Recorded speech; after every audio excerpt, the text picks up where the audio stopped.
enjoyed their July. Glad to have you here in the city of Richmond on a muggy, overcast August morning. We're going to begin our meeting today with the Pledge of Allegiance. Please stand. I pledge allegiance to the flag of the United States of America and to the republic for which it stands, one nation, under God, indivisible, with liberty and justice for all. Ms. Scott, do we have a quorum? Yes, sir, I believe we do. We will start with Town of Ashland. Mr. Hodges, Present. Charles City Present. County. Thank you. Charles City County, Mr. Atkins. Chesterfield County, Mr. Carroll. I'm here. Mr. Holland. Goochland County, Mr. Spoonhour. Here. Mr. Winfrey. Here. Hanover County, Mr. Davis. Present. Mr. Hudson. Henrico County, Reverend Nelson. Here. New Kent County, Mr. Moyer. Here. Ms. Pearson. Powhatan County, Mr. McClung. Here. Mr. Kinney. City of Richmond, Chair Stoney. Here. Ms. Nye. House of Delegates, Delegate Cousins. Senate of Virginia, Senator Hashmi. Here. Commonwealth Transportation Board, Mr. Davis. Here. Capital Region Airport Commission, Mr. Miller. Present, barely. GRTC, Ms. Adams. Here. Ms. Torres. RMTA, Ms. Dean. DRPT, Ms. Dubinsky. Here. Thank you. VDOT, Mr. Britch. Mr. Totten. Mr. Riblet. Here. Virginia Port Authority, Ms. Nelson. Here. Thank you. That concludes the roll call for attendance. We do have a quorum. Thank you, Ms. Scott. I am happy to everyone that was able to join us today, whether here in person, but also we have some folks who are joining us virtually. But, before we move to the next item, do we have these requests for remote participation?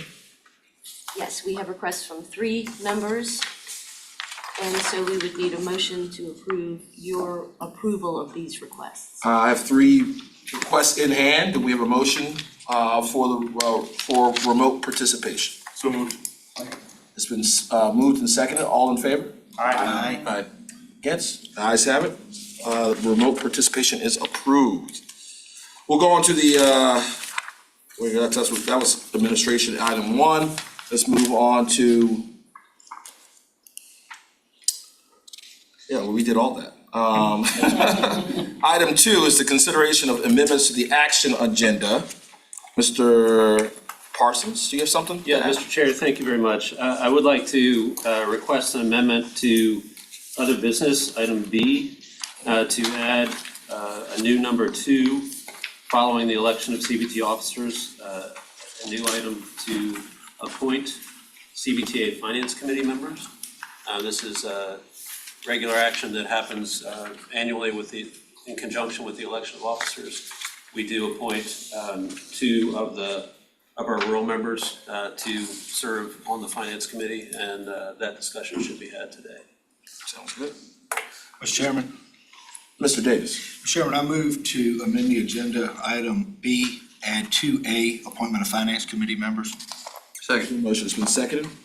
Discussion, all in favor? Aye. Ayes have it. The agenda has been modified and amended. We will now move on to item 3, the approval of the April 26th and June 13th, 2024 CVTA full board action agenda. Is there a motion? Is there a motion and any second? And second, any discussion? All in favor? Aye. The ayes have it. The action meeting minutes have been approved. Move on to item 4, the open comment period. Are there folks in the audience who have any comments for the authority, or are there any online? We have not received any requests to address the authority. There are no requests here in person, no requests virtually. So we'll move on to item 5, the chairman's report. And I'm going to just take a couple minutes, as today marks my last meeting as the chair of the Central Virginia Transportation Authority. So for today's report, I'd like to take a second to remember the congeniality that we have shared as my time as chair, but also my time as the chair of the Finance Committee as well. I was here at the beginning, maybe even at the conception of the CVTA, working with my friends in Henrico, working with my friends in Chesterfield, working with those with the central, the transportation board as well. And I am proud to see the amount of work that we've been able to accomplish over the course of the last, I guess you could say it's 4 years, Mr. Parsons. We are still in our infancy as an authority. And in this infancy, we are going to obviously, they want us to crawl, but I'm all about running at an early age. And I think, Mr. Parsons, we are on our way to running in comparison to those before us, the Northern Virginia Transportation Commission, the Hampton Roads Transportation Authority Commission, HR TAC. We have those who've come before us in the Commonwealth who've done great work using this as a vehicle to invest in transportation projects, but also as a vehicle to grow our communities. And that's the fact that we have 9 communities, 9 jurisdictions here at the table, focused on growing the region, but also ensuring that our residents get everything they need to be successful, to move around, be mobile, to get to their jobs, to get home. That's what this is all about. And there's an ultimate responsibility that is given to us by the people to ensure that these tax dollars are spent properly, that we are the fiscal stewards of these dollars. And I'm proud to say that we've done that. When I look at the Fall Line Trail, when I look at the projects that are occurring in each of our jurisdictions, we have reason to be proud, not just as those who represent their singular localities, but just we should be proud as a region that we've been able to do this and do it in a congenial way, a way that shows collaboration and cooperation that like we've never seen before. And so from the concept on paper to where it is today, I have to say that this has been one of the proudest achievements I've seen in this region. There were some who before us, our predecessors, didn't think that these jurisdictions could get in the room and do this. And I think we have proven them all wrong that we can. No matter the party, no matter their walk in life, we've come together as Richmonders, as Central Virginians, and said that this is the way forward. And for those who will come behind us, keep on running with the baton, as an Olympic reference right there, and keep on taking this region forward. The responsibility will be on your shoulders. Don't see it as a burden, see it as a great and ultimate responsibility. So thank you for having me as your chair for this last year.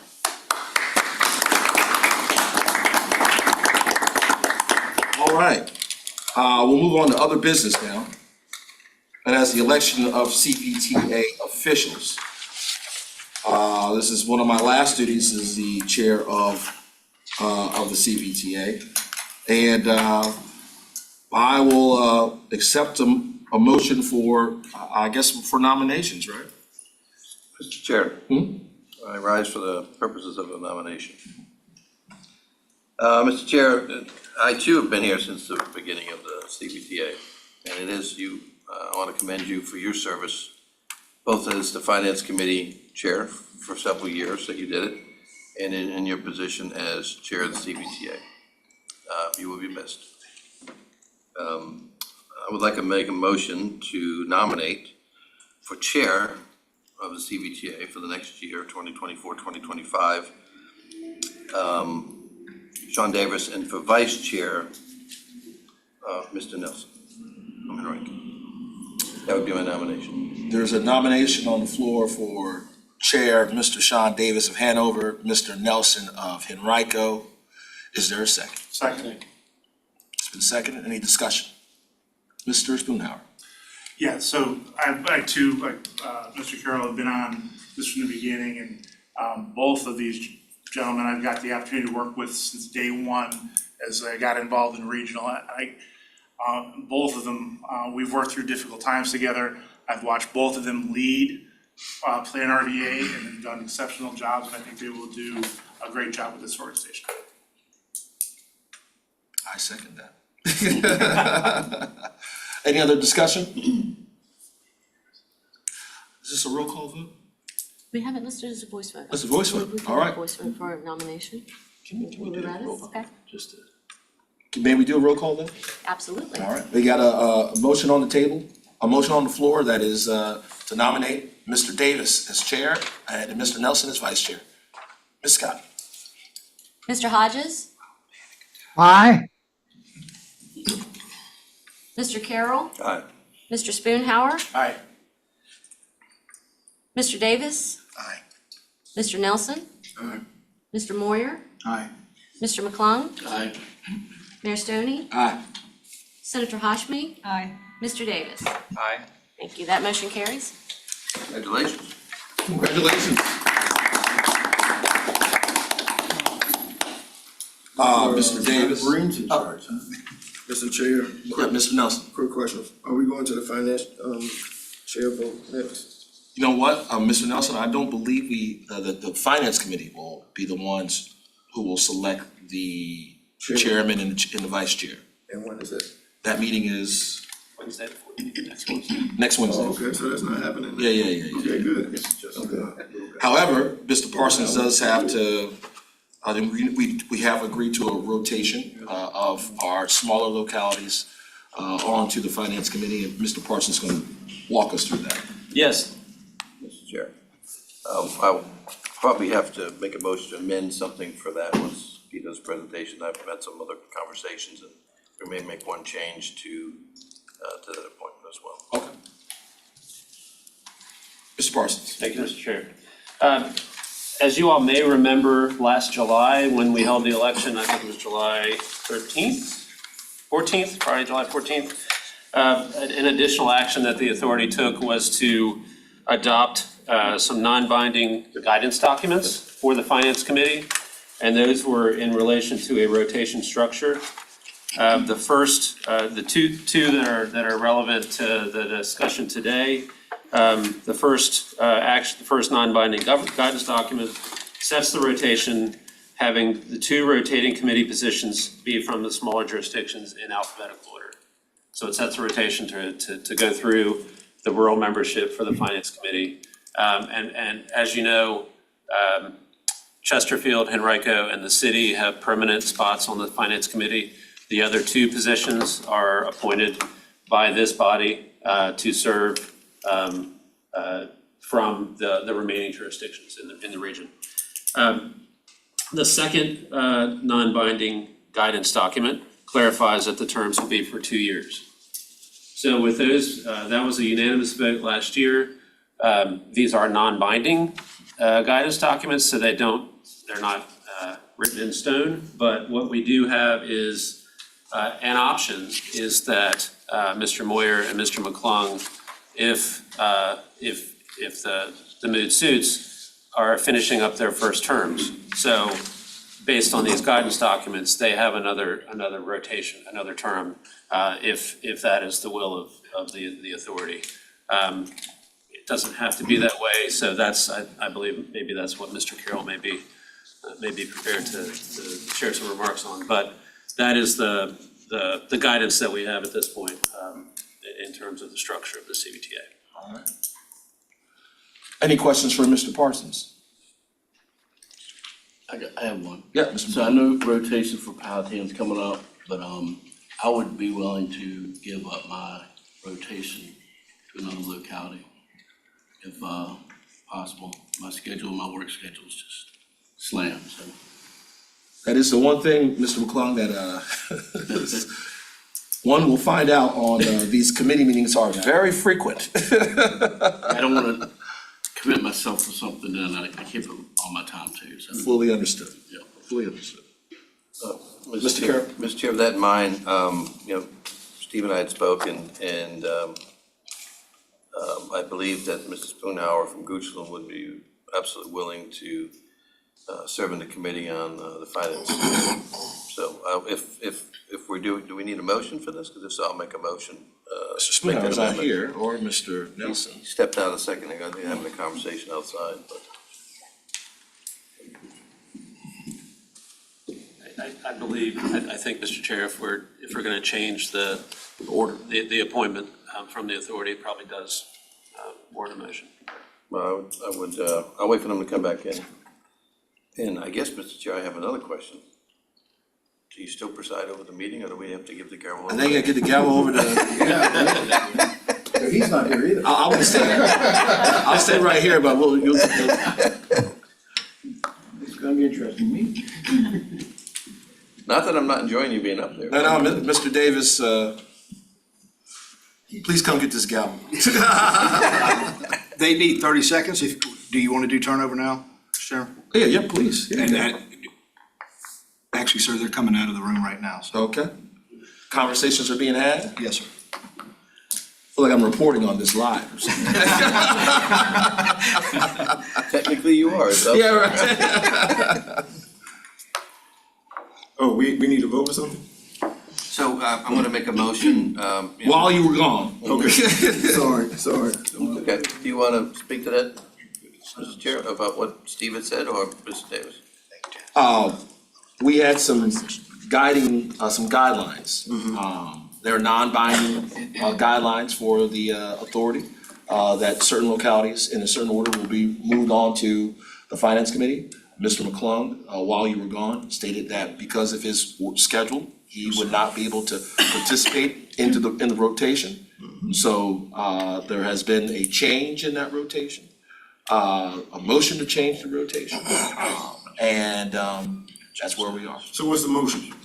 Motion would be for Goochland, Neil Spoonhour to be added to the Finance Committee and to replace Mr. McClung, and Mr. Moyer would remain for the remainder of his term. So you already put the motion on the floor? Was it second? Not yet. I want a second. There you go. Very well, we have a motion that's been properly seconded. All those in favor, please indicate by saying aye. Aye. Any opposed? Aye. Okay. Thank you, Ms. Hodges. Very well. Thank you all, and those appointments have been made. Mayor Stern, I'm going to ask if you would stand up front with me for a moment. The mayor said this, and it's kind of interesting. You were there at the first meeting, and it was an interesting meeting for a number of different reasons. It was a short meeting. Yeah. Folks said, hey, what's the goal of CVTA? And we had all that kind of figured out, and then a lot of folks said, well, we're going to tune in. I think some thought it was going to be like Little House on the Prairie. Sometimes it turned into a little Yellowstone. Sometimes it turned into a little bit of a House of Big Brother. But everybody came together and they worked it out really, really well. I wish Mr. Thornton was in the room now. Where I commend you is, you mentioned the Olympics, and I was watching the basketball game last night, and I mean, Steph Curry and LeBron James, and these guys are just coming in. We send our best, right, to go represent us. You have a big job that you have to handle every day, just like everybody else in this room, going back and batting for the home team, and to take time out of your schedule to come and help set policy and govern here. It means a lot. You've gone through life changes since you've been here. You're new additions to the family and all of those types of things. Yet you continue to come back, you continue to pour your time in here, and that means a lot. It's thankless oftentimes, like public service is, but it's hugely important. And the thing that I think is most important is the relationships that you're able to make, the phone calls that you can have, the meetings that you can have with folks when you say, hey, I really need to talk to you, helps influence really good policy for all of our constituents. And you've done a superb job with that. And this is an important body. And I will say, you're right. A lot of folks kind of looked at us like the kids and said, are they going to be able to handle that? Are they going to be able to? And through some superb leadership in the General Assembly, came down and said, you know what? I think y'all can handle this and you should handle it. And as they say, the proof is in the tasting of the pudding. We put forward some really good things. So those first 4 years, in a political cycle, 4 years it can be a lifetime, but that's the first block. This is the first block. So I come in on the 5th year. The work that's been done by many in this room, the foundation that you've set, is really, really important. And I know folks in this room know that, but when you go back to your localities, I think it's important to say, look at the collaboration that takes place. So we really appreciate your leadership. Thank you so much. Thank you.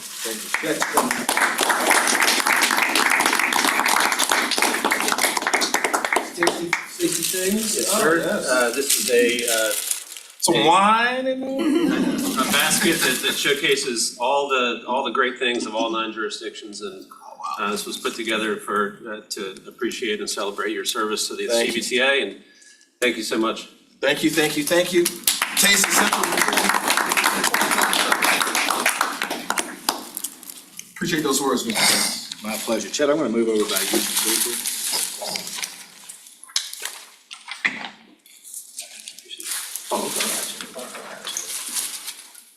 Let us start.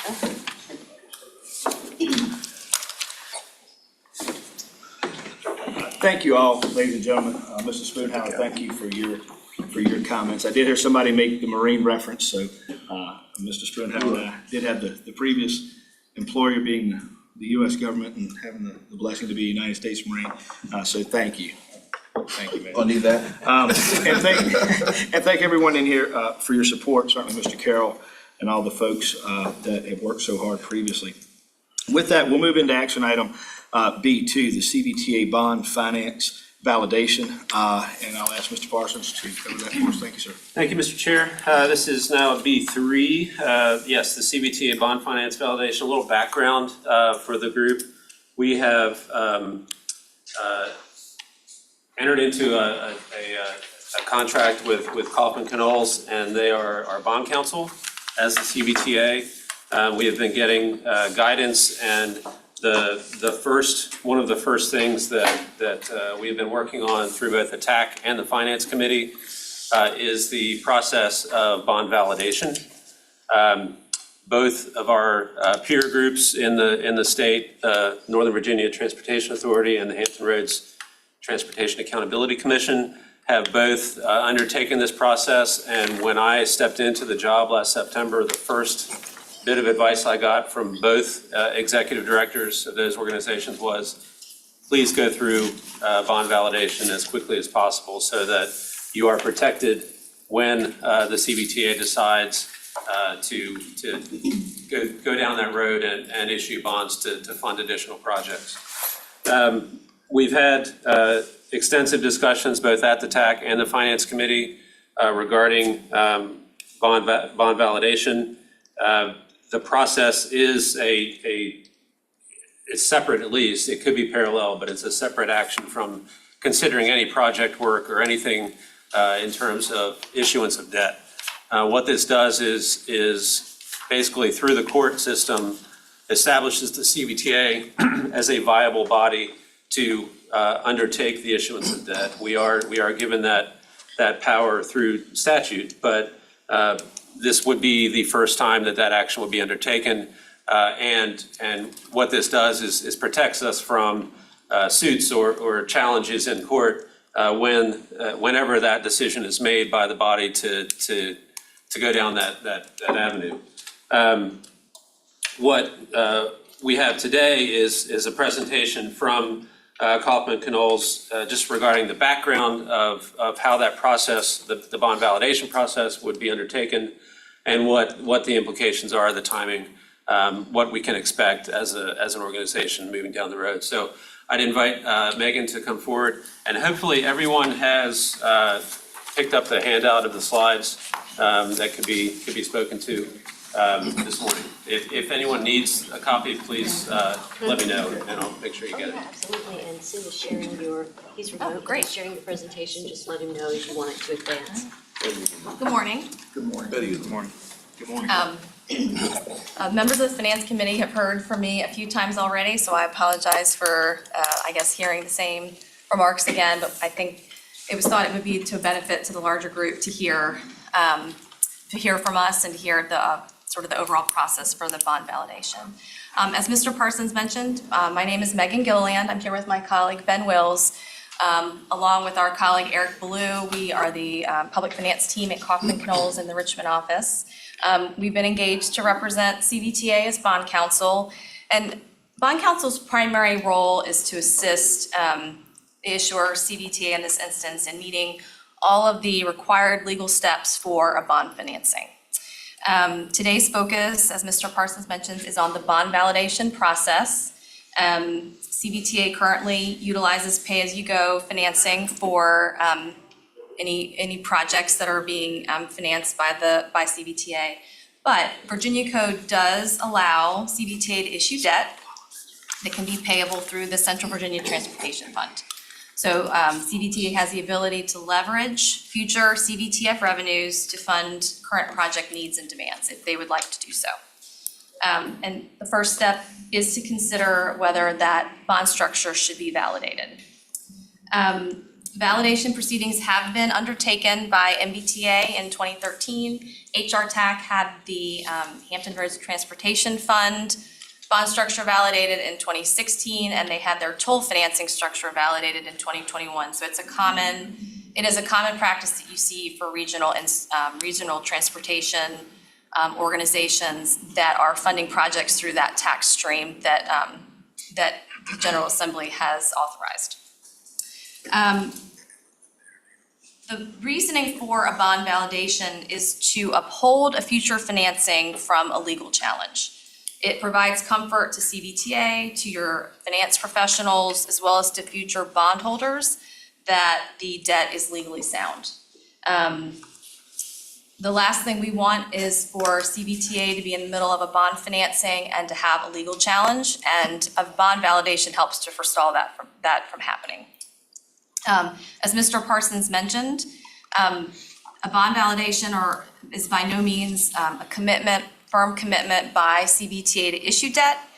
It's really just the first step in CVTA deciding if they would like to go down that path of considering financing. Any validation, once the bonds have been validated, we would be coming back to CVTA to approve a specific financing. So it's by no means a commitment to enter into a bond transaction by agreeing to do a validation. Validation is covered by the Virginia Public Finance Act. It's in Virginia Code. CVTA's bond finance authorization specifically allows for CVTA to request a validation. A validation is really couched in looking at state law. There are lots of other federal implications when you borrow money, but from a validation perspective, we're focused on state constitution and Virginia statutes. So we would be confirming that the state law requirements to create CVTA and all of the steps that have been taken by CVTA in issuing debt are legally sound. The bond validation would be filed in applicable circuit court, which for purposes of CVTA would be a location in Planning District 15. The court would analyze the creation of CVTA and the establishment of the Central Virginia Transportation Fund. It would review the legal proceedings for the debt issuance that had been done by CVTA up to that point. Review the project selection process that CVTA uses to make sure that it is in accordance with the Virginia statute creating CVTA, as well as review the bond structure that CVTA would be putting in place. We envision using a master trust indenture which serves as an umbrella governing document for all debt that would be issued by CVTA, giving equal rights to equally situated bondholders. You would have in that document any coverage ratios, which I believe this group has heard from your financial advisor, PFM, who's talked maybe high level about those types of concepts. They would be presented in the master indenture.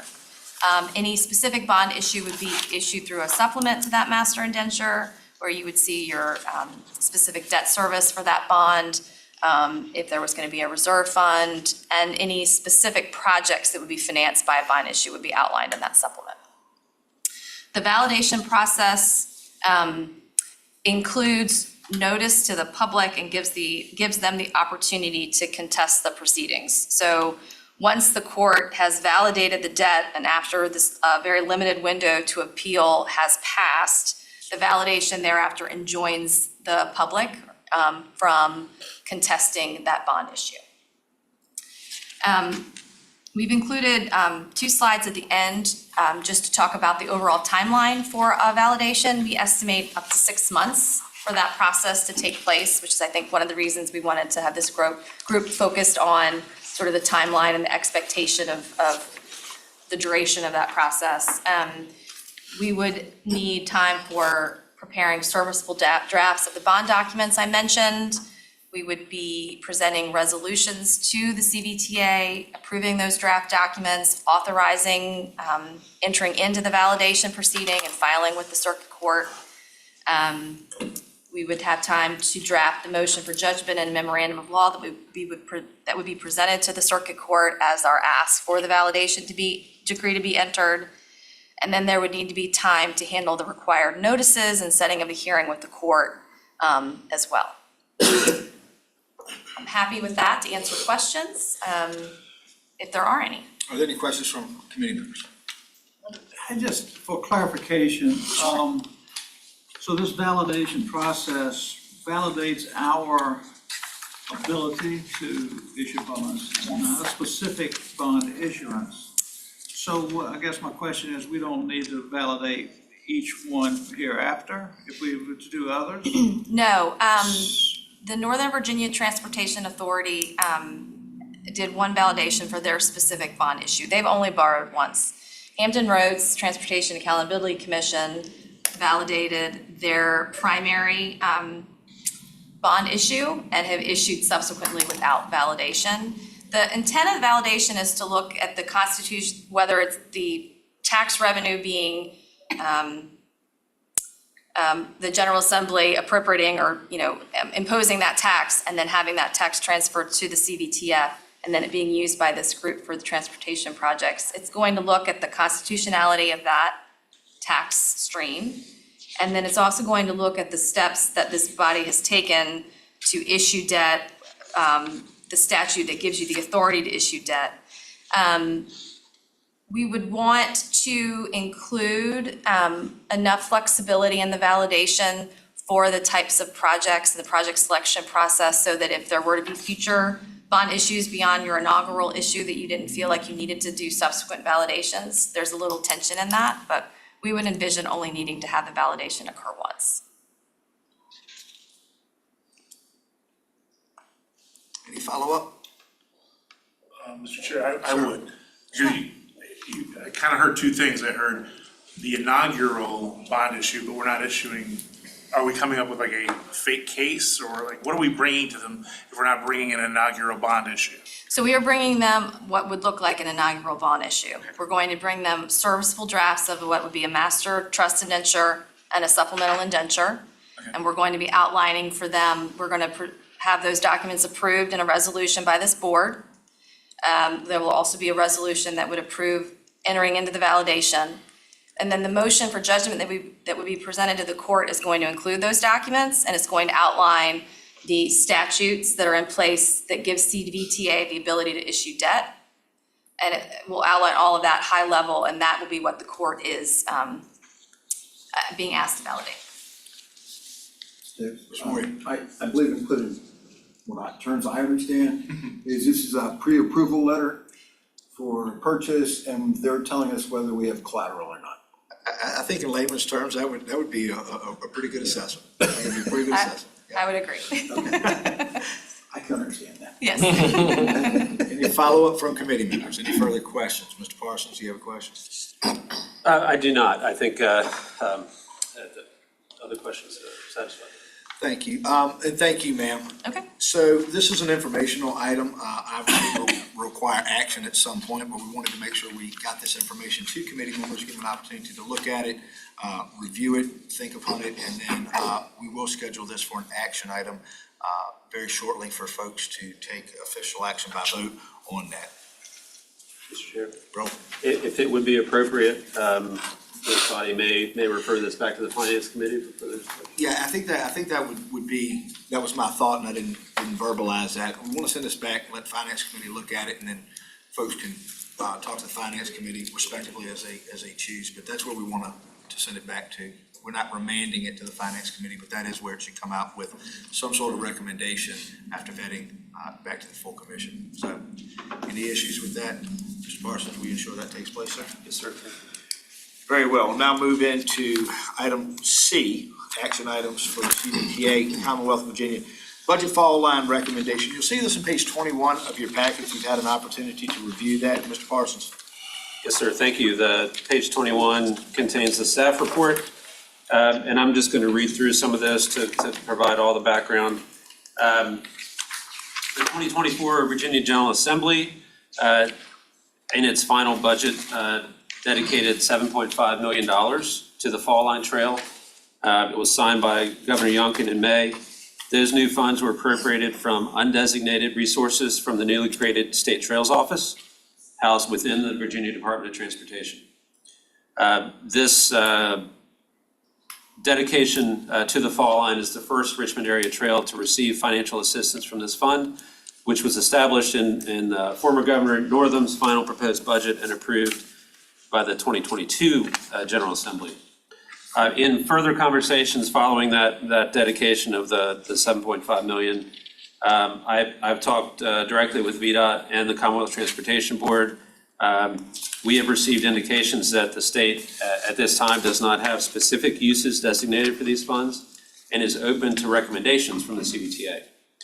I am confident, and I'd certainly want to defer to Mr. Davis if he has any comments during this item, that if we are able to move forward with a recommendation of use of these funds, that they will be received by the CTB and taken seriously.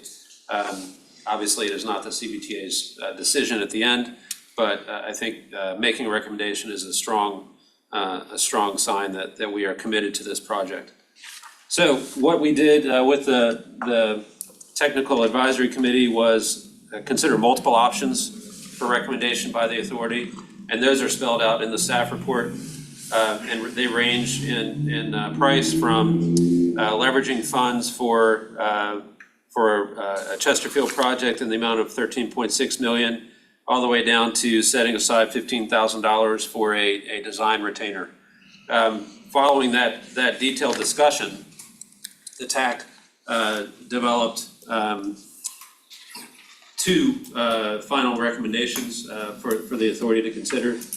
And those are that the CVTA draft a letter to the Commonwealth Transportation Board requesting that the $7.5 million in dedicated Fall Line funding be allocated to the following two projects. Kanawha Plaza, which is project 5AR in the amount of $4.5 million, and the Fall Line Trail Route 1 from Food Lion to Falling Creek Wayside, UPC 115415 project in the amount of $3 million.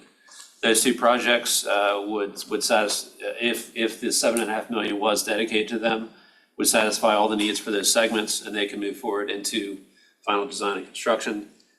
So I think that would be a very clean request for the CTB to consider, and would get us one step closer to our goal of getting the Fall Line complete.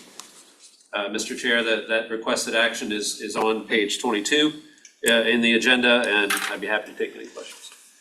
Very well. Everybody had a chance to review this. Are there any questions, any comments? With that, we'd like to ask our executive director to manage that administratively and logistically, but we have packaged it up with what we think would be appropriate for the full CVTA, the authority to look at, and then send it over to the CTB. So with that, do I have a motion to direct the CVTA executive director to draft a letter to the CTB outlining the CVTA recommendation for allocation of $7.5 million for both projects in the Fall Line funds from 2024 Virginia General Assembly? So moved. We have a motion. Second. And we have a second. Is there any discussion? All those in favor, please indicate by saying aye. Aye. Go ahead, Mr. Hodges, we're waiting. You muted anyway. You muted. Raise your hand, I'll count it as a vote. I apologize. Aye. Let's record as that. Any opposed? Seeing none, the motion passes unanimously. Next item on the agenda is item C2, Fall Line Wayfunding Plan. Mr. Parsons. Yes, sir. This is on page 23 of your agenda packet. This is a very large document. We did provide a link in the packet, so hopefully you were able to click through to review the full wayfinding plan. It's very detailed and very segment specific. So just a little bit of a background. Following the dedication of over $104 million in our first round of regional funding, the CVTA has continued to commit to funding individual segments of the Fall Line as appropriate. And part of the goal, I think, of our group is to make sure that the funding is used in a responsible and dedicated way towards making the Fall Line the regional showcase trail that it should be. So what we have done is solicit the use of a consultant, AB Design, over the past, at least the past year, to develop a wayfinding plan for the entire corridor. This wayfinding plan includes comprehensive signage and associated markers which complement and enhance the image of the fall line and respects the architecture of the natural landscape. Identity documents, including color schemes and layouts of how that signage should appear. Options to visually celebrate all 7 of the corridor's localities. A clear understanding of what attractions are available, including distance to destinations and directional signage off of the trail. We do have a number of other things in the wayfinding plan, but the wayfinding plan is now complete. The TAC has reviewed that document and is presenting this as a recommendation to the full authority to adopt the fall line wayfinding plan. At this point, I will say there are a handful of segments that are still in the vision phase and will need to be addressed at a later point in terms of the signage and destinations that are going to be reachable from different trailheads and that type of thing. So the wayfinding plan is a dynamic document, which will need to be amended from time to time to include new destinations, et cetera, et cetera. What I think is being asked of the authority today is to approve the plan in place as it is, so that staff can have it as a baseline and continue to make those adjustments over time. I think that's a great way to put it. And keep in mind, as this finalizes is kind of an ambiguous term here, because it is going to be a fluid document, that this is going to be used by VDOT as a tech manual for engineers and designers. So that'll continue to evolve, and we'll still have some input on certain matters. And certainly the authority will have, through the representation at localities, an opportunity to dialogue and liaise with folks there at VDOT. So I think Mr. Parsons hit the nail right on the head. Are there any questions, any discussion on this? Anybody have any thoughts? Mr. Carroll? Mr. Chair, just as a refresher, we had set funds aside, not only for the creation of the wayfinder, but also for some of the funding to fund the actual project itself. Is that correct? In other words, who's going to pay for the signs? We've come up with a great design. I reviewed it. It's really pretty awesome, actually. They did a great job. And it's going to look great when it comes out of the ground, but how are we paying for it? That's a great question, Mr. Carroll, and that's a question that TAC has too. We do not have dedicated funds set aside as an authority to fund the implementation of the plan. So at this point, it is a jurisdictional decision in terms of where those funds come from, whether it's, TAP grants or CVTA local funds or other types of things. If the authority wished to take action to set aside some funds, we could certainly work up a recommendation. Well, I think it would be worth trying to get at least an estimate of what that would cost in the long term to do for each locality. Yes, sir. So we can at least have it as a consideration. Motion to approve the plan, Mr. Chair. Very well. We have a motion to approve. Is there a second? Second. Okay, very well. Mr. Miller, you have discussion, sir? Yeah, I apologize. I missed the last meeting. I might have missed the review of the design. Are the documents available for review at some point? They absolutely are. Okay. Yes, sir. I think I asked the same question, Mr. Chairman, last week. Mr. Miller, actually, if you go into the electronic packet, Yeah, okay. there is a link in the staff report Thank you. to get to that. And if you need a paper copy, let me know, and we can have that printed for you. I'm good with electronic, thank you. Sure, we can have a paper copy for you, Perry, before you leave, if you'd like one. Trying to get away from that paper. I understand. Yeah, we just want to make sure you have what you need. No, Thank you, I Mr. Miller. appreciate it, thank you. Any further discussion? We have a motion, it's been properly seconded. Any further discussion? Hearing none. All those in favor, please indicate by saying aye. Aye. Any opposed? Very well, thank you, Mr. Hodges. Let the record reflect, motion passes unanimously. Okay, so item number 3, I'm ask folks to go to page 25, take a look. I know some folks have reviewed this. A robust meeting schedule, and this is for full authority meetings. I just want folks to look at that with the recognition that November and May do not have scheduled meetings. November and May do not have scheduled meetings. As folks are looking at that, I'll ask Mr. Parsons to add any comments. Yeah, thank you, Mr. Chair. Two items here in terms of the FY '25 meeting schedule, and these are in relation to the joint annual meeting that CVTA holds with the TPO and Planner MBA, and then for the January 2025 CVTA Finance Committee meeting.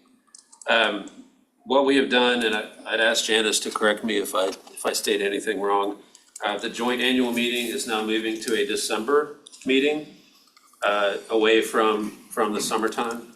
And because of that, our meeting schedule would change. The December 6th, 2024 regular authority meeting that has already been approved to December 5th, which would be the date of the joint annual meeting.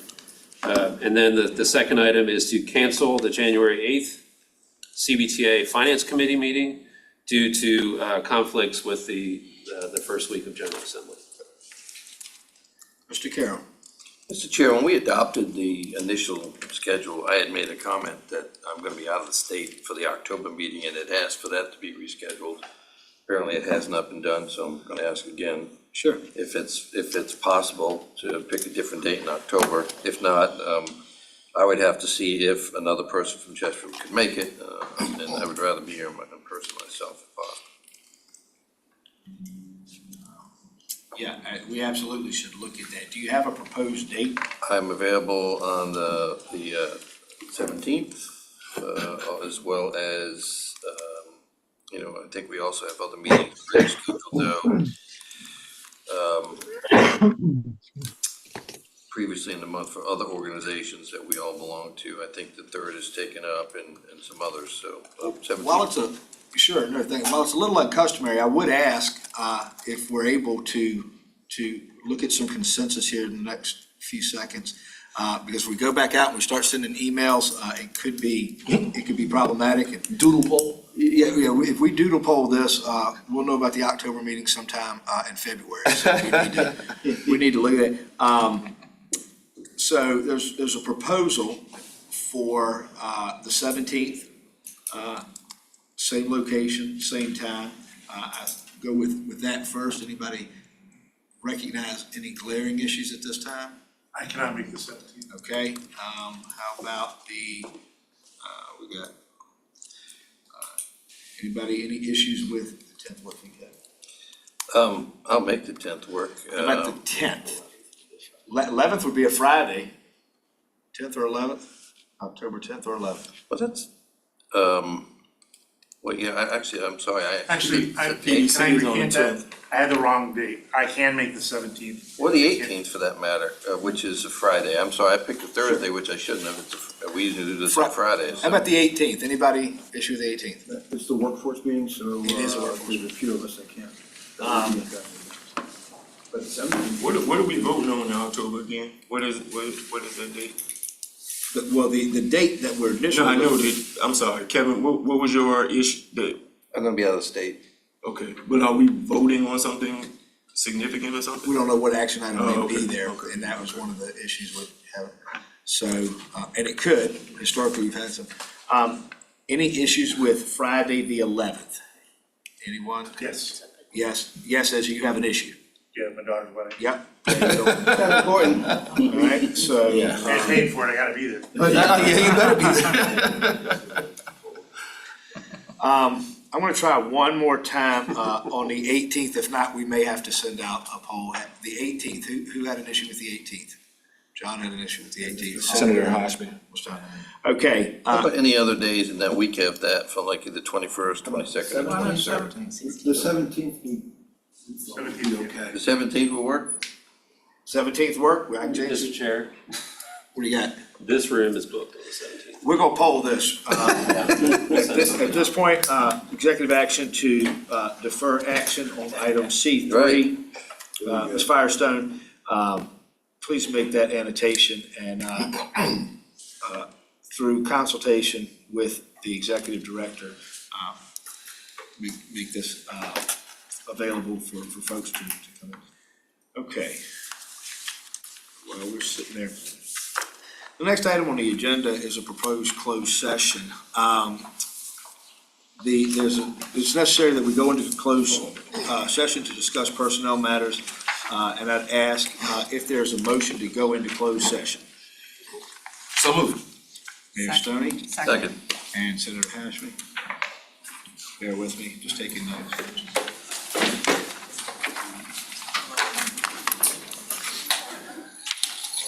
Very well. There's a motion before us that we go into closed session pursuant to the cited provisions of the Virginia Freedom of Information Act, during which all recording of the meetings will cease.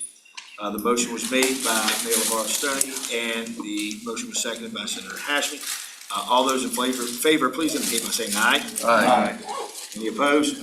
Motion carries. I'll ask staff to ensure that room's prepared for closed session. Chair Davis, this will take just a couple minutes. We have to Understood.